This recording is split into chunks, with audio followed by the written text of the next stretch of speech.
from Southgate. Today I've got a very jovial, if you couldn't hear him laughing already, I've got Chad Hawks with me. Or actually, Chad, do you prefer if I just call you the Crypt Keeper? A Crypt Kicker? Yes. Or the Crypt Keeper? Yeah, Crypt Kicker. I don't want to step on anybody's toes. No, please don't, because there is a famous Crypt Keeper. Yes. That would probably be interested in this project. Oh, and nobody here is going to do an impression. So, all right. So Chad, I've got you here. First of all, why don't you tell people who you are as the Crypt Kicker? Let's hear it. Sure. So I am a self-build producer of horror projects, and my passion is organization, helping to assist someone else with their passion and bring it to life and get other people interested in it. I've been in the horror community for about 10 years and first discovered just how wonderful the horror community is after moving to Chicago and meeting so many people that are just so fantastic. And I grew up in a pretty conservative household, and if a show had as much as one swear word in it, one of my parents would come out and lay a heavy guilt trip and just say, "Hey, this is between you and God," and walk away. So there wasn't a lot of horror viewing going on when I was a kid. I would sneak down to my friend's house, and they were at the tip of technology, where the moment VCRs came out, they knew exactly what to do. They went out and bought two, and then they would go to the local hardware store. Oh, I know what they're going to do. Yep, our video rental store. They had a wall of 3 films each per VCR tape and per VHS. And his my friend's older sister had a little literal card catalog for them, and so if you wanted to, like, "Ooh, let's watch this," she would pick through the index cards and, like, "Okay, that's number 43," and so snuck some classics that way, but always catching up, and just really enjoying it. And with technology today, it's amazing. No one is fettered by, I don't have a $50,000 camera. I don't have, editing capabilities. That's at everyone's fingertips. So the amount of new stories and new visual effects that are coming out, it just amazing. The barrier to entry on any of this stuff is very low. And your imagination can run wild on it. And horror is such a great genre for that, because really your only goal is to titillate and scare, right? Even if it's a little scare. You've really got one goal. So play in that sandbox and see what's going to work. There's a video game that I shared on, I just mentioned this to you, my private paranormal Facebook group, very private with a few people, but there's a video game about an alien abduction that's coming out in the spring. This damn trailer is scary. They have done their job. Nice. It is not like anything else. And like you said, there's a medium. The barrier to entry is low. They can work in that medium now, even making video games, which used to be, you better have tons of dough behind you to try that. To make a horror film, I mean, unless you want it to be shot in just absolute garbage, it was impossible. And now I could shoot it on my iPhone and you'd hardly even know the difference. That's very true. And with good creativity behind it, with a great story.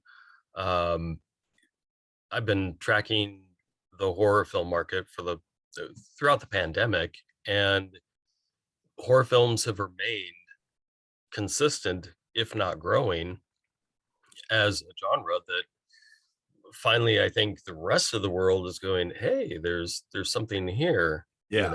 This isn't just for teenagers and drive-ins. This right. is, Well, and I think the you know, slasher stigma has changed. mm, You know, because even films like the Jordan Peele movies, you might get somebody like, you know, my parents might watch that, whereas they would never watch a slasher movie in a million years, right. but they're watching Us, or they're watching The Quiet Place, and they're going, "What a great movie!" And you're like, "You understand this is a horror movie, right? You understand we just watched a horror movie." And I think Silence of the Lambs really ushered a lot of that in, because I mean, here everybody saw that, and people are still shocked when you say, "You know, that's a horror movie, right?" You know, it's not, because they think it's a crime drama or whatever. It's like, no, Right. it's not. It's a horror movie with crime drama elements. You're a horror fan and you didn't even know it. Yeah, you didn't know Fantastic. it. So now we're going to crack open all the Friday the 13th, and we're going to find out what kind of fan you really are. This is an endurance test. And if you get to Jason X and you're not having a good time, then okay, maybe you're not a fan. Yeah. So this project, boy, you and I could talk a Yes. lot. Holy cow. I like it. Poems of Grave Importance. It's on Kickstarter. I'm going to bury the lead right here. I mean, I'm going to spoil it, I should say. All yours. You've already hit your goal. The goal was Yes. $6,500. Yeah, congratulations. Thank you. And thank you to all of our supporters. It's amazing. You're at 6784 as of recording. By the time we're done, it'll probably be higher. You still have 9 days to go, so you can really blow the lid off of this thing. But that is amazing. But there are some great stretch goals, which we're going to get to. But Chad, can you describe the project so that people understand what this is? Absolutely. Yeah. Poems of Grave Importance, just right there in the title. You're getting a little bit of fun. It is, if you were to take Tales from the Crypt and condense it down into wild horror poems, that is the essence of Poems of Grave Importance. We've got some fun, macabre poems combined with illustrations from just an amazing bevy of artists. And we've you mentioned already before we got going, Mitch O'Connell. Some folks might know him from Doctor Strange, Heavy Metal Magazine, Rolling Stone. He's just, I believe his proper official title is Super Pop Artist, and he is. You know, even people who don't think they know Mitch O'Connell, when they see his art, they're like, "Oh, actually, yeah, I've got a tattoo. That's his right here." Yeah, right. Right. And we just some of the highlights. IB Trav, he's done some Scooby-Doo horror movie mashups, as well as a lot of iconic horror themed illustrations that are just fantastic. Hilary Barta, who you might know from Simpsons Treehouse of Terror. He's worked on SpongeBob, Garbage Pail Kids, just amazingly renowned artist. And really, we could fill the rest of the time with just our artists, but just a highlight of some of the amazing art going into this book to accompany these fun poems, and that is what you're signing up for, is from front cover to back cover, just full of creativity, macabre fun. Yeah. Poems that, you know, we're looking at this as a book that it's fun to have, but it's also going to be fun to give away, as far as get two. Yeah, you know, right. Keep one. Right. It's a great gift. And yeah, I'm a firm believer in Halloween gifts. I like to start the gift giving season in October, and this is perfect for that. And yeah, absolutely, with the way our reward tiers are structured, I'm a firm believer, as a producer of Kickstarter's campaigns, that they should be cumulative as much as possible. Now, some of our tiers are limited. We have very rare collectibles in there, so we can't necessarily make all of them cumulative. But as far as our core Poems of Grave Importance things, if you are up to the tier where you're getting a paperback version, you're also going to get the digital version. You're going to get some bookmarks. You're going to get some book plates that you can write your name in, stick them anywhere, in a book, on a And once again, skateboard, great in for a gifting. bathroom. Exactly. There you go. Right. So it's been designed to both collect and to share if you like. So Yeah, very good. Yeah, you mentioned some tiers there. You want to highlight that one. The one you just mentioned is the $50 tier, the coffin stuffer. That's where you get the paperback, the book plates, the bookmark, the art cards, and a digital copy of it. Are there any others that you're like, this is a tier that stands out? yes, and that one, a little bit of a surprise, but also not really. Our hardcore horror fiend tier has just been mega popular. It's the one that it's either the coffin stuffer tier or the hardcore horror fiend tier that people just seem to gravitate towards.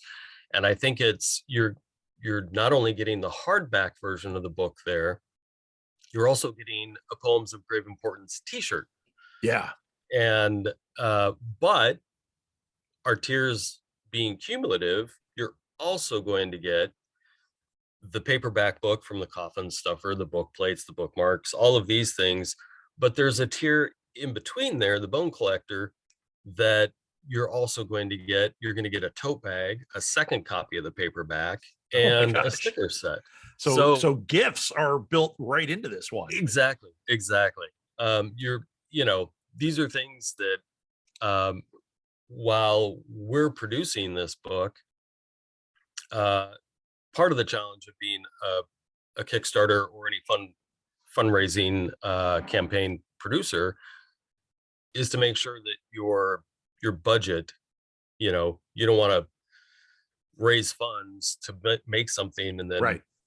oh, we have nothing left to actually make it. We just spend it all on that's I can't express how much I enjoy working in Excel and working out all the minutia behind the scenes. Some of our supporters, absolute sweethearts. Just everyone has been so generous and has believed in this project, and it's really heartwarming. And some have expressed like, well, I don't want to sign up for anything. I don't want you to have to, Right. In fact, I told you a story about that earlier with one that I had supported, and I told them I just really don't want anything. I want to support you. Right. Which we love, but we want to share this with people, right. And all of these rewards, it's just I don't know, maybe there's some like percentile of people that would enjoy viewing a spreadsheet and going, oh wow, look at that, but I really doubt it. But all these expenses, they're fine, they're baked in. Yeah. And the way we have things arranged, so we want people to hop in and just go crazy, collect this stuff, and not yeah. Well, something I always tell people, because I actually consult on some of this, is you want to take the PBS approach when you're making these tiers. You want to go, I'm giving you this value, this really cool thing. And you as the consumer know, yeah, I could buy it for a little bit less, but at least as a consumer, like, hey, I'm supporting something and I'm getting something of value. Exactly. And you on the other end are going, hey, I love that I'm able to give you this because I know how much we're making on the back end to help the cause, and you're getting something really cool. Right. And that is something you really have to think about. Right. And at the end of the day, we want to publish Poems of Grave Importance as a book in both paperback and hardback that we can hold in our hands and read and enjoy. Other people can do the same. Somebody could read, their kid bedtime poems. It's not for us to say. It's fine. Right. But that is really what we're looking to do, is publish and then be able to share, to put that in people's hands. And there are some add-ons. One of the add-ons is you can have these physical copies, the paperbacks and the hardbacks, and even the digital, signed by Mitch O'Connell and our ghostwriter Ridley Mortis. So these become collectible as well. Yeah. So yeah. that's So fantastic. So fantastic. Now, I do want to address one thing. We always have to talk about risks and challenges. There are none. You've been absolutely funded, so everything now is cake, and that's something that I know some people really care about. That, like, I don't want to do this and then have it not happen, even though it doesn't charge them anything. It's still kind of strange. It's a mental but there is no risk here. This is happening. What about stretch goals? Because we are into the stretch goal area here. So yes, what are some upcoming stretch goals here? So right now, our first and at this moment, it's our, we don't want to be presumptuous. We're just looking towards this first stretch goal. If we can bring in 7,500, that is going to allow us to upgrade our the paper we're using. Yeah, we have to be a little bit cut rate at this point, but sure, if we make the stretch goal, we're looking at a softer paper color, a nicer grade of paper. We'll also be able to expand our print run. So whereas we were looking at, this many of the paperbacks and hardbacks, we can make a few more because things scale as you go up. So, right. And then it also honestly allows us to widen our marketing campaign to get this into both the large retailers, but we're also excited about the opportunities of catering to smaller retailers, the smaller Sure. businesses, comic book shops, bookstores, things, people that may not otherwise hear about it or be able to stock it. Sure. Get it in buckets of blood and horribles here in Chicago. There you go. So yeah, that's a great, and then you don't have to reveal any of it, but you do have, because frankly, you're going to hit the 7,500. And you don't want to be presumptuous, but I'm going to be presumptuous for you. I'm assuming you have some stretch goals that go beyond that. You don't have to reveal them, but you are thinking ahead, right? Yes. And here's another example of, folks, and this is common throughout, I think, a lot of Kickstarters, or particularly people maybe new to Kickstarter who were offering a set of 3 poems of great importance artwork buttons to all of our the Coffin Stuffer tiers and above for the stretch goal. And so as we're making your package, we're going to throw 3 buttons in there, and fantastic buttons. We're sitting on just a horde, like button dragons, where we've just got a bunch of blank buttons. Sure. And like, oh, this is, the cost is nominal. We're going to be doing the handwork. So that's just an example of, we want to give you something back.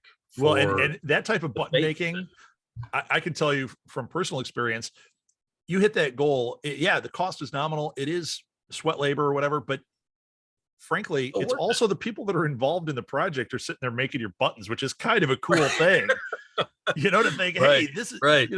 These people are actually like pressing the thing and making my button, and that's a unique thing. That's really cool. It's not like some mass-produced thing. So that's really cool. Hey, I did want to point out, when you were talking about artists, Tom Kelly is in this book. Tom Kelly has been featured on this show for Foot Fist Frankenstein.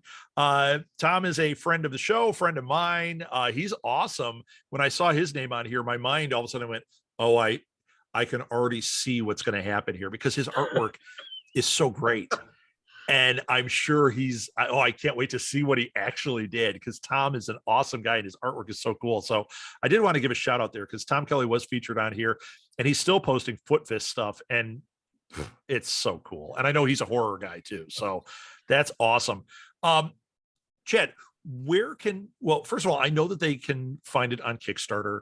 You just got to look up Poems of Grave Importance, and you're going to find it. I will put that in the show notes, though, which is going to make it a little easier. But where can people, and this can be either follow you or follow the project, what social media is out there? Sure. Great question. I have not been on Facebook since 2010. So as far as my online presence as poems producer, I'm on Twitter under @TheCryptKicker, but we have Ridley Mortis, who is our ghostwriter for all the poems, and he is available through Facebook and Instagram.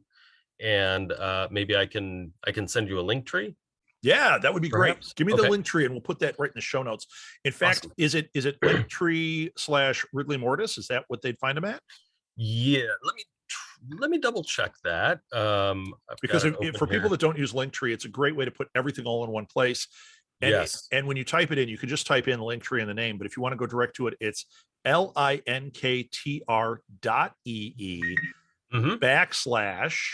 / and it is Ridley Mortis. RIDLEYMORTIS. Correct. And that is the best way to do it. Yep. Yeah. So fantastic. A lot of our good note about Linktree there. Several of our behind the scenes team members hadn't used Linktree before. So it is a great place just to, put, if you only have space for one link, you can get all of your links there. Yes. Well, and actually, I'll have you on one of my business podcasts, and I'll tell you some other tricks you can do with Linktree that would be very beneficial for a project like this. But we can save that for that other show. I love it. So yeah, I think I'll do that. Let's even throw that out there, or Chum the Water. Maybe I'll do it on New Media Lab or not. We'll find out. Okay. I don't usually do this because we've pretty much come to the end of this interview here, but I'm going to ask you a question that you're going to hate. Okay. Oh, look at the dread on your face. You just made my whole day. I'm hoping it's about a cryptid. I'm okay if it's about a cryptid. Is it about a cryptid? Yeah. Yeah. Okay. Ooh, I can talk about those all day. Right. Then what is your favorite cryptid to talk about? That is tough. In our pre-show, I told you mine. Yes. I'm obsessed. What is yours? You might have mentioned it in our chat here live. Possibly. I used to Bigfoot hunt. I'm from Seattle originally, so of course, hiking off solo into the woods, super quiet, just waiting, hoping. You're a whoop. I had what I want to believe was an odd encounter. Okay. But I think as far as favorite, probably Mongolian deathworm. I still harbor some. I've traveled into the deep Amazon, keeping my eyes out for local cryptids. Definitely keep your eye out for the Mongolian deathworm. Yes, I still have some small dream that someday I can go to the Gobi Desert and put together an expedition of just wandering around and waiting to get electrified to death, because that seems to be the way those reports go. Is I was riding a camel, the camel died, I somehow fell off. I think it was a Mongolian deathworm. But they really, of all the cryptids, I think they make the most sense. Excellent. We have, while I was in the Amazon, the reason I brought this up, I saw what perhaps had to be the granddaddy of all electric eels. We were in a super swampy area looking for this giant python that the locals claimed was there, like 35 plus feet. Like, anaconda. Do we need to find this? I don't think we need to, but nonetheless, we went in, and it was just kind of bog everywhere. And I was looking down and I saw bubbles in the water, the black water at my feet. I was like, oh God. And up comes this head. Oh no. It was about this big. I was like, ah. And it turned out to, and nobody saw it. It disappeared. It just came up, went boop, at the surface, and then back down. I was like, I don't know what I just saw. And I called people over. I was like, and it did come up again. And they were like, oh, that's an electric eel. no worries. I'm like, no worries. I'm standing on unstable ground. There's water right here. It's in there somewhere. And that thing is this big. Like its head was this big. So body. So worries are real. A little bit, yeah. But I digress. Yes, that would probably be my favorite cryptid. Fantastic. So, Chad, thank you so much. A butt. Yes. Can I squeeze this in here? Yes. We do have some horror legend help on this one. We have, as one of our rewards that I haven't mentioned, we have some horror greats that have done readings of poems ahead of time. Oh, fantastic. And yeah, we have Ari Lehman, who is the first Jason, not only in the film Friday the 13th, but the band as well, as you probably know. We have Gary Sherman of Dead and Buried. We have amazing Scream Queen Brink Stevens. Yes. Slumber Party Massacre. As well as Deborah DeLiso from Slumber Party Massacre. Fantastic. But on kind of tying in with those, we also have a lot of collectibles available as either add-ons or as tiers. We have very rare Larry Cohen autographed stuff posters, John Waters. We have Joe Dante, a Blood Feast, only two Blood Feast posters signed by the godfather of horror himself, Herschel Gordon Lewis, and then the Slumber Party Massacre posters that I mentioned there, signed by Brink. So wow. just a ton of stuff we're looking to heap upon our backers, our future backers. Phenomenal. Yes, I really encourage you, go check this out. Poems of Grave Importance.